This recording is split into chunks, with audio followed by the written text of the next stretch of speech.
Ile mokeo, ile mokeo, ile mokeo. Shehalafiani. Is peace here with you today? I certainly hope that peace is here with us. My name is Alashe Michael Oshoosi, and House of Honor, I greet you. It is my pleasure today to introduce you to a story that I wrote about 20 years ago, and it was published in my book, African Spirituality versus the African American. And it is a story that I found over the years that teenagers and young adults particularly seem to like.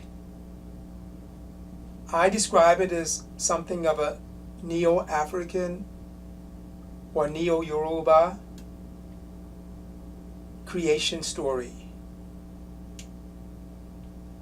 You may find the story not only in the book, but also it may be read on my website, Oshoosi.com.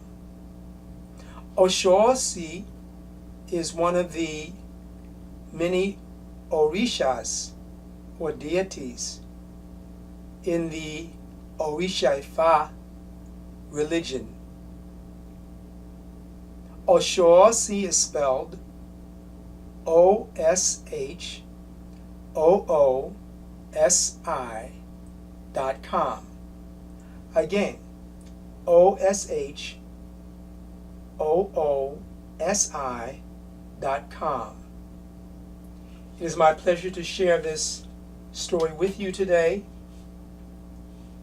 And with that, I should like to begin.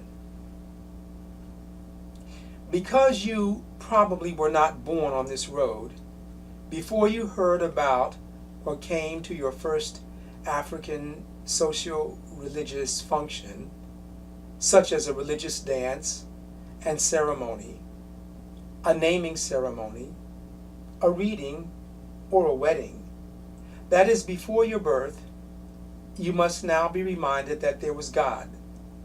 And with God, there were in the beginning witnesses and forces.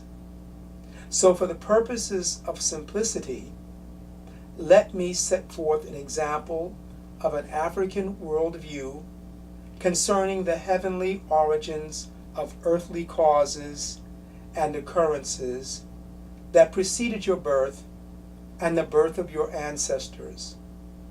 In this way, you shall know what happened before you came here to this website or to your first African religious event, and before you came to this viewing. And thus you will be able to know what the world had been like into which countless times before you had been reborn. Coexisting with God for all prior eternity was the force of disorganized action, sometimes known as chaos, unpredictability, disruption, or entropy. Without humanly character, disorganized action was the incarnation of the tendency in the universe for things to fall apart. Even God's best laid plans for cosmic organization could be disrupted by the whims of disorganized action. Indeed, God's only advantage over disorganized action was that God, who is neither male nor female, nor particularly good nor bad, possessed the power and goodness of Ashe, of creativity. It was only for this reason that God was able to create and sustain creative ways for things to happen and the emerging forms for them to happen in, and thus usually stayed at least one pace ahead of disorganized action. Also, God created with disorganized action, creativity. And creativity also had other names, praise names, such as foresight, organization, order, predictability, knowledge, and negentropy. Using the action of creativity's Ashe, that is creativity's vital power, God was able to make little bundles of its own God parts and call them deities. Of course, some of these deities were created before others. Among the first of them was Witness and his wife Word. After a while, both Witness and disorganized action agreed that it was God, after all, who was truly superior and had the best plan for heavenly existence. And each of the deities God had created also agreed. Well, what else could they do? Thus it was God who spread out a heaven in which they all lived and communicated. Because Witness saw from the beginning that which was created, he was able to tell his wife Word all about it. She never forgot a thing. Word made oral libraries, that is, directories and files, and marvelously organized them and made them available to Witness whenever he wished to be reminded of how various events had transpired in heaven. He even told her, for example, that God's acts were so creative that God caused small parts of disorganized action to be stripped off and made considerably tamer, and let these parts reproduce themselves all over the place, that is, all over heaven, and even in the dreams of the deities.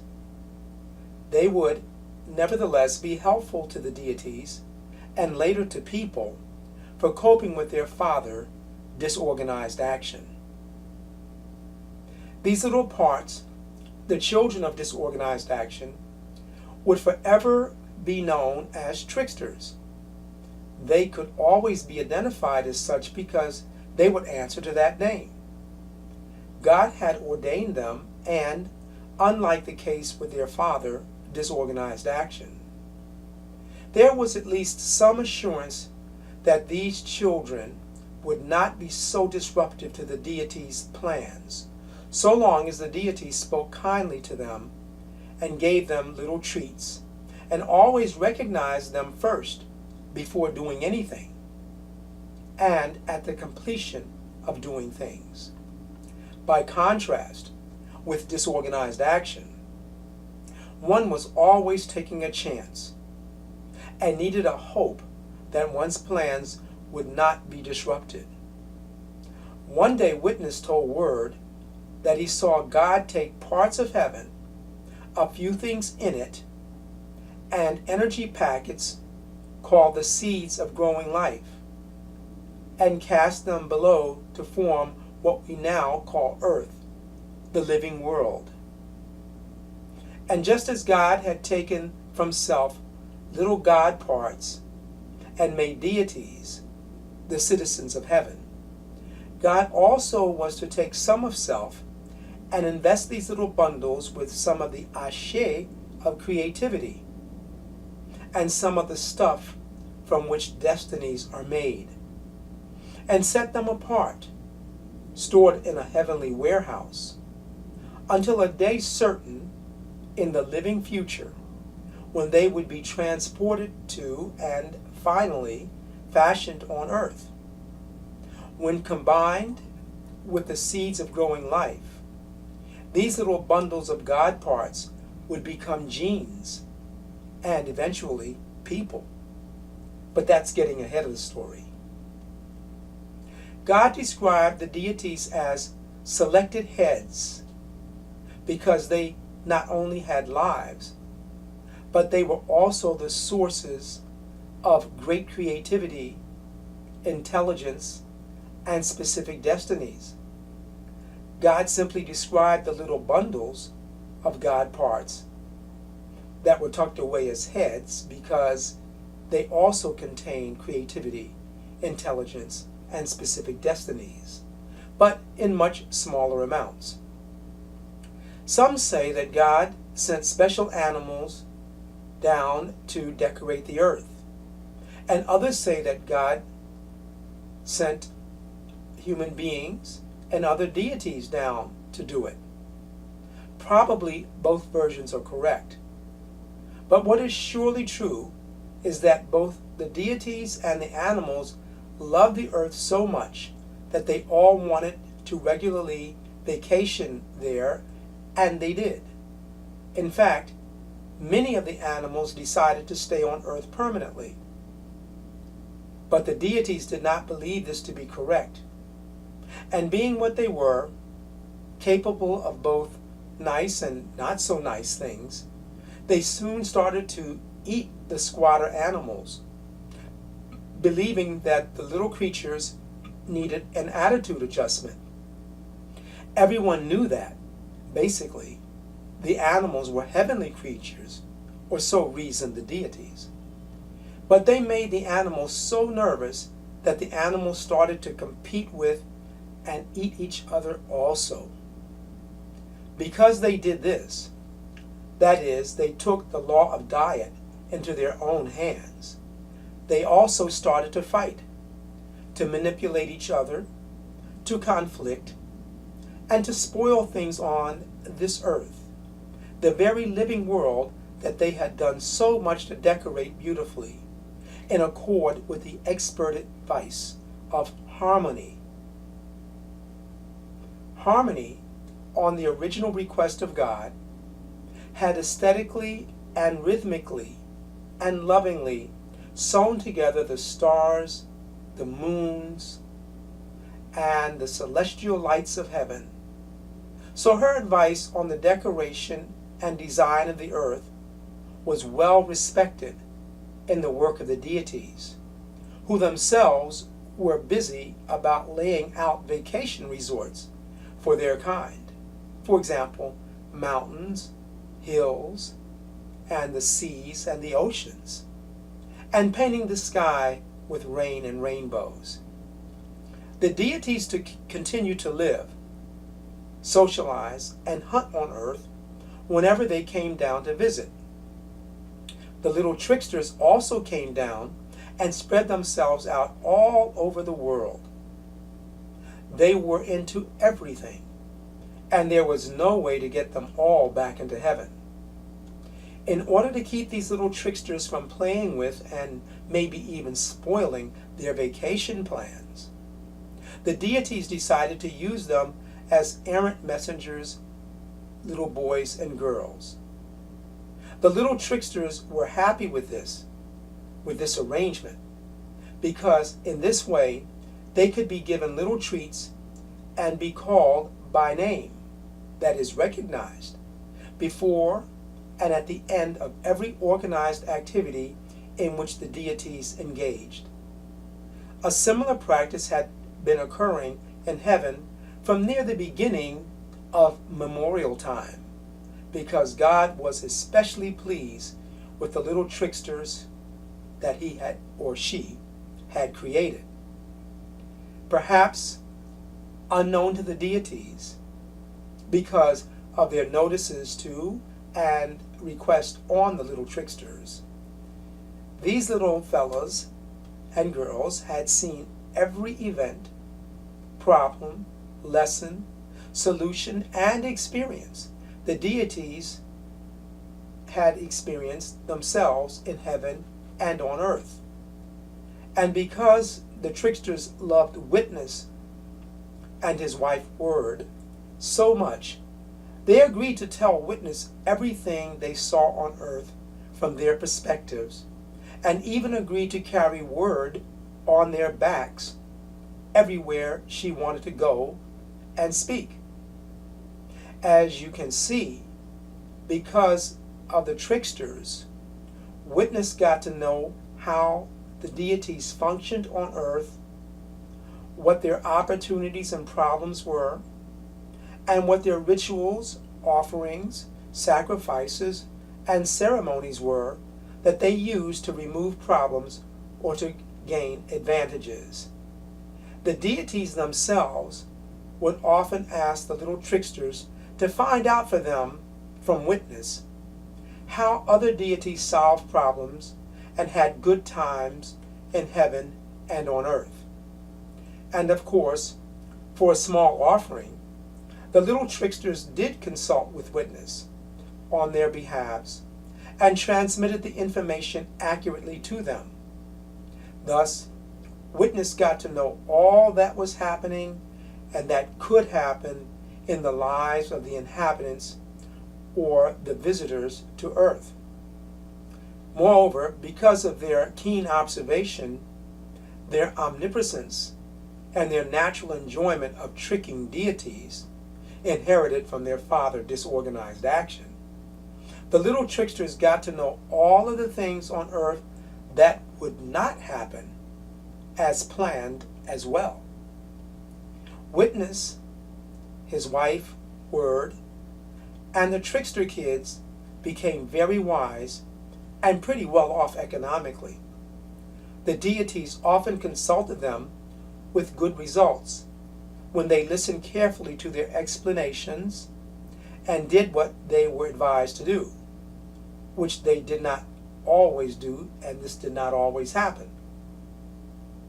For example, they were often told to make offerings or to say special prayers or to use special words in order for them to do their ceremonies and their rituals correctly and to get favorable results. They were also told to build their shrines beautifully and to feed each other edible offerings, especially the ASHE stuff, which God had invested in all living things and of which they were especially fond and energized. Things were fairly eventful on earth and in heaven. For example, the deities farmed and fished and feasted and fornicated and frolicked and fought. They produced children and art, music and dance as well. In other words, they did all of the things that would be expected of lively beings, and occasionally they even died and were reborn. In the course of their lives, they often made errors in judgment, however, and were sometimes chastised by God and made to oversee the ethics or best practices of certain earthly phenomena for eternity, in order to make them do the right things in the areas of their transgressions. For example, if God was angered because a deity kept an excessively messy house, the deity could be sentenced to be, forever, the guardian of cleanliness. Eventually, through the help of the little tricksters and witness, the deities became very skilled at learning how to retrieve the stories of Word, and thus learned how their fellow deities, of whom there were hundreds, solved problems through prayers, through offerings, and through sacrifices.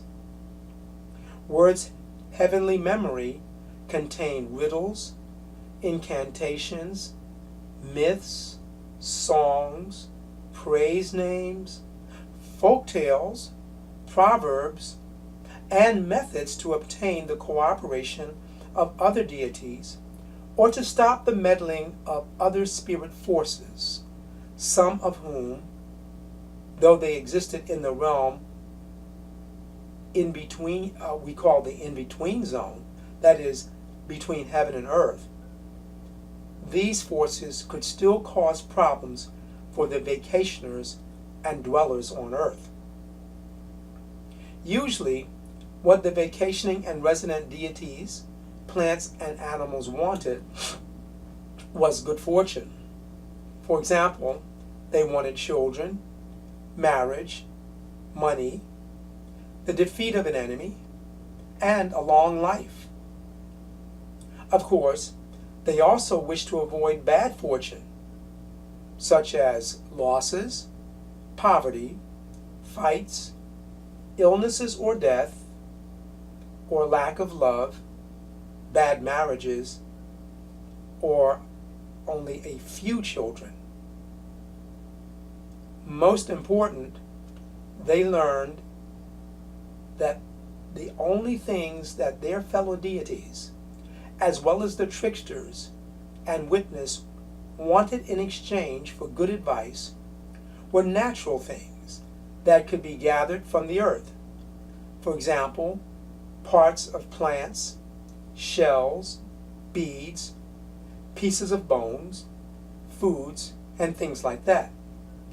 Of course, if the wisdom required or the help of the deities and spirit forces which were being sought was of importance in solving an extreme problem, they might even demand from each other some of the Alashe stuff God had invested in all living things. Things could have gone on forever in this fashion, but at one point in primordial history, God decided that it would be better for the earth if the deities played a less active role on it. In their vacationing and squatting, oftentimes they failed a few simple expectations God had of them. For example, they engaged in excesses of many kinds. Sometimes they defiled nature, that is, they left the face of the earth unclean, and sometimes they failed to be productive, or to be reproductive, or to leave behind good children. God, who had so many things to do other than pay attention to the daily affairs of earth, asked them to retire to their favorite resorts on earth, or to come back to heaven and stay there permanently.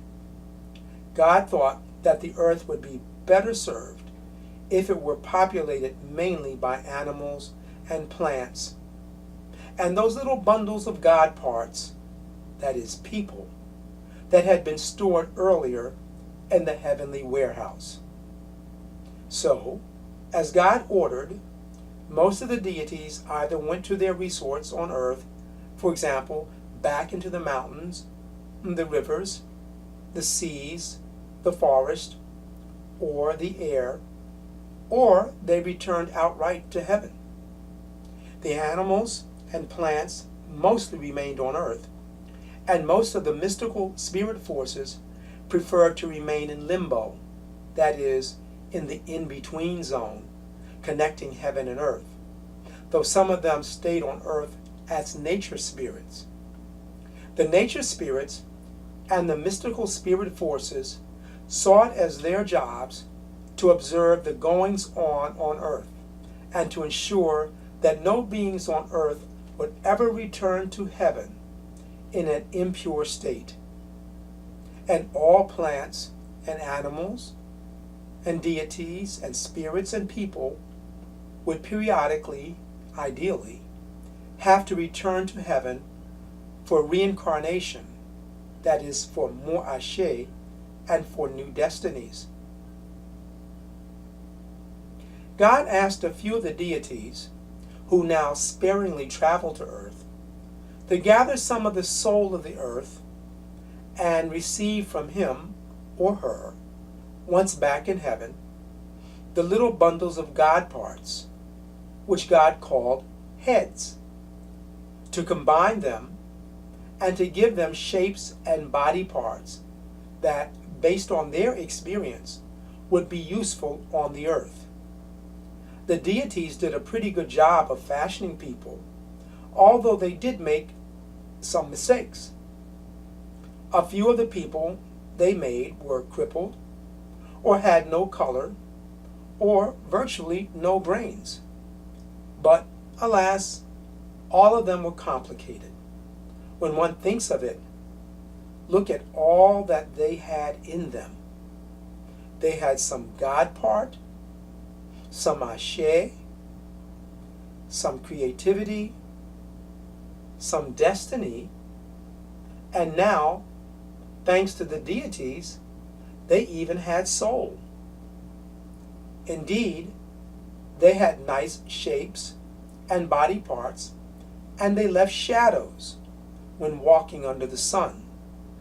This proved that, unlike the mystical spirit forces, these people were bona fide residents of the earth and would spend at least half of their time here and, in alternation, an equal time in heaven. But still something was missing. They weren't moving. They weren't creating. When all of the people were assembled, God performed the first and last act of grace, the infusion of the Ashe of breath into them to make them and all of their children living beings. And this is how people came to get timeshares on the earth and enjoy a tour in the marketplace of experience where they could trade and shop to their heart's content.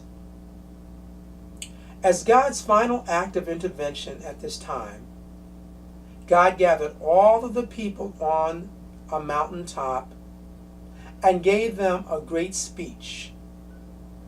Listening also were the deities and the various kinds of spirit forces, animals, and plants. God said, "Of all my creations, you are the most blessed. You have two abodes, one an earthly marketplace, and the other a heavenly home. For about 80 years you shall dwell on one, and then for 80 years or so you shall dwell in the other. Ideally, for the span of 4 earthly generations, you shall repeat this cycle, each time arriving in a better and even more loving family and in a more beautiful earthly surrounding. Inspired by harmony, you shall respect the lives of your fellow plants and animals and the sensitivities of Earth's mystic and natural forces. Before your soul returns to Earth, on each occasion I shall take you to the warehouse where heads are kept. Each head will have some Ashe, some creativity, some intelligence, and each head will exist simultaneously in 5 forms. An ideal self, which will remain in heaven each time you pass through. And next, a character. And then a 3-part destiny. These latter 4 parts, that is, your character and your 3-part destiny, will accompany you to Earth. Now you must know also that the 3 parts of your destiny are very weighty, but the choice of destinies for any of your earthly incarnations will be left entirely up to you. Some heads, with their Ashe, intelligence, and creativity, their ideal self, the character, and the destinies that they contain, are above average in quality, but most are average and below average and will have to make many sacrifices when on Earth to be successful. The 3 parts of your destiny are, first, those unchangeable things that you arrive into. For example, your gender, your family, and your epoch.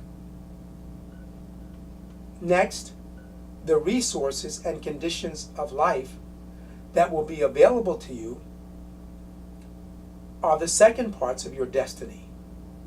And third, the series of events, choices, and experiences that is your life story, which will confront you in that incarnation. These constitute the third parts of your destiny. Once your soul chooses a head and is reborn into an earthly family, it is expected that you will use your character to fulfill, as well as possible, your chosen destiny. Within certain limits, it will be routinely possible to modify the second and third parts of your destiny, that is, to modify your resources and your life story. It will prove much harder, however, to modify your character, although that too can be done.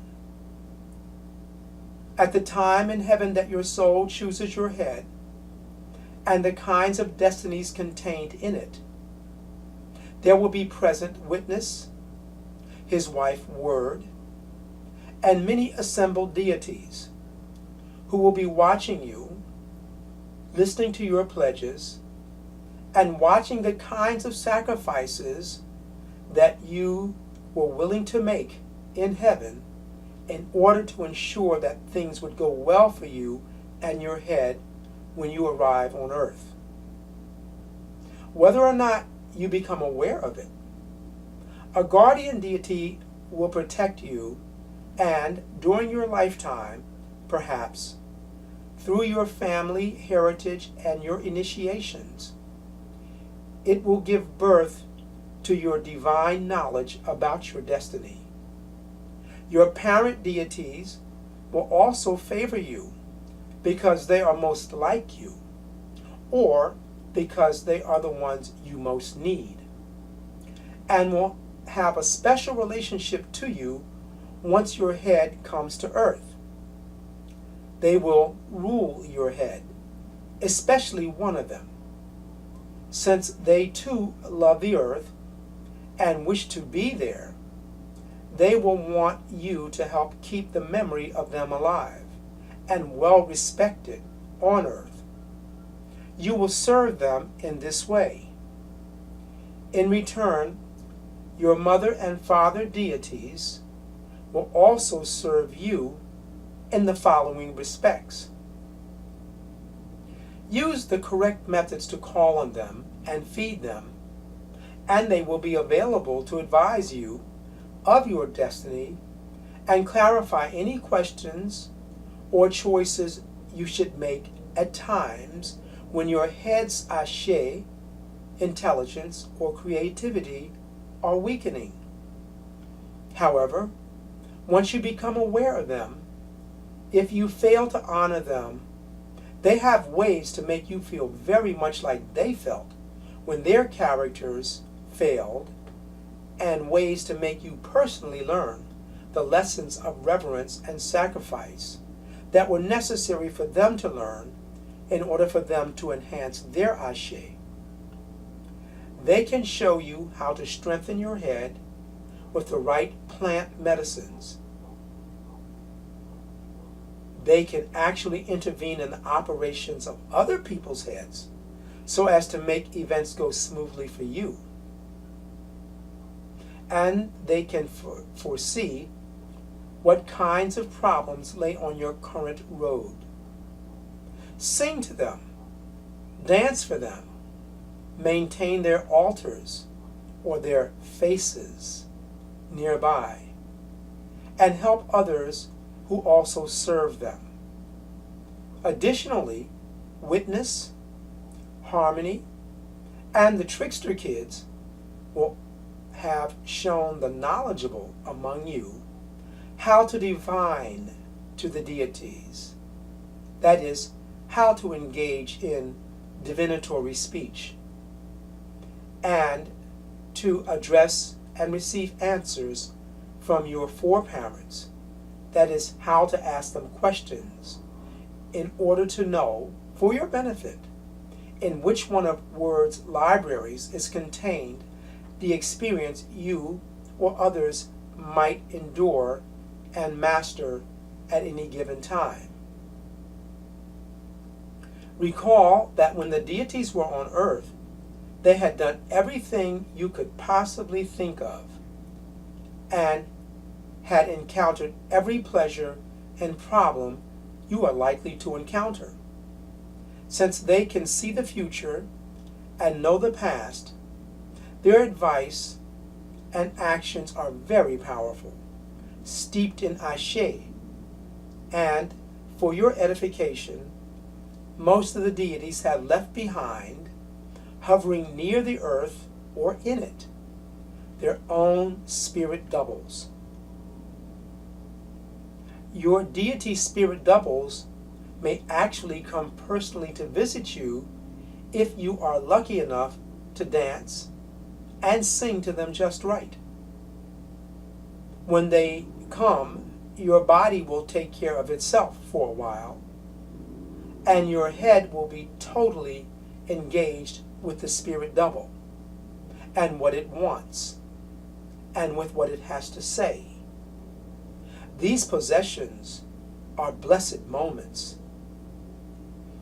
I, God, warn you, however, that I shall give you each only a few notes to sing, so use each one carefully. Finally, it is time that you understand time itself, or more precisely, time themselves. Just as head is the one deity whom you will never be without, time is the deity whose eye you can never escape. For, like the trickster children, time is everywhere. Understanding your obligations to time will not be easy, because there is, to start, the mother of time and the father of time. And time, which can never be saved, is most often short. The mother of time is concerned with the progress of your life, of your family, and of your people. Since you will start as a baby, you will be headed into the living future. That is, next you will be a young child, then an adolescent, a young adult, a mature adult, an elder, and if you have faithfully gone through your rites of passage, then when you die, you will become an ancestor, an honored ancestor. This is the direction of the living future, and since it is the special concern of the mother of time, the women among you will exercise special influence on its shaping and nurturance. The living future is the exuberance of life, the morality of the individual, the nurturance of the individual, and the integrity of the local ecology. There is also the father of time, whose special concern is the memorial future. He is concerned about what lay ahead or down the road in the direction that the ancestors are going. He wants to make sure that they are well equipped and purified to return to heaven, and that the conditions of earth, that is, its moral controls, its standards, its families and ecology, are such that the ancestors will not leave with heavy hearts, nor return to it, the earth, while it is in a state of chaos, that is, the earth as modified by disorganized action. The fathers also want to assure that the spirit forces and the mystic forces find the ancestors' journeys back to heaven to be acceptable. In other words, Just as there is a future on earth for the living, with the youngest children arriving further into that future than the present ones, there is also a future for those headed into the past. Those ancestors who will have temporarily left you and your families behind. Among them, the ones who died first will be further down that road into that future than the ones who have died recently. It is mainly for men to be concerned with the satisfaction of the ancestors and knowing what they want in terms of family morality, family sustenance, and the integrity of the neighboring ecology. Though these two futures appear to be in opposite directions, this is only an earthly illusion. In reality, they are but twin arrows headed in different directions on the same circle of reincarnation. The mother of time and the father of time are happily and eternally married and dynamically balanced. Wherever father predominates, mother will be represented also. And wherever mother predominates, father's voice too shall be heard. My advice to you is the same as my advice to the deities who preceded you here. Do not engage in excesses. Do not defile nature. Be productive, be reproductive, and leave behind good children. If you do these things, you will have the greatest chance of fulfilling your destinies and not leave before your appointed time to languish until that time in the in-between zone, or, worse yet, on the earth itself. It is important for you to set a good example and to discipline your children. They must show love and kindness to each other and special acts of daily reverence for their elders. Their characters must be perfected as nearly as possible so that when their Ashe, their creativity and intelligence will, when needed, help them to modify their destinies in the most desired directions. It is most important to leave behind good children, for someday, when you return to your family on earth, if I permit you to return to earth, these children will be your parents, or grandparents, or great-grandparents. But as you guide your children, respect them, for the youngest leaves of the tree grow closest to God. It will be no surprise to you then why the elders and the grandchildren will have a special love for each other. One has recently been where the other is about to go. Also, be kind to your children, for, after all, they get to choose your nursing home. There will be among you the deities, the ancestors, the knowing, and the unknowing. Serve the deities. Respect the ancestors. Listen to the knowing. And with all your heart, embrace the unknowing. Your ancestral and deity Ashe will be passed down and around through the cycles of your family, for in all that I have designed, just as I may be represented on earth as the rock of eternity, the family is the bedrock of your cosmic cycle and your religious experience. You may reproduce your own children.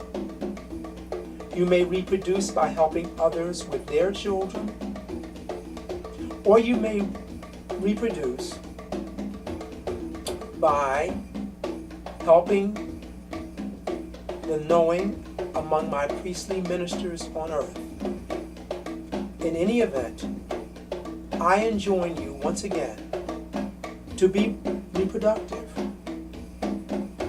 May the earth serve as your pillow and the heavens as your blanket forever. And with these acts and witnesses and words and forces present, God first spoke to the people.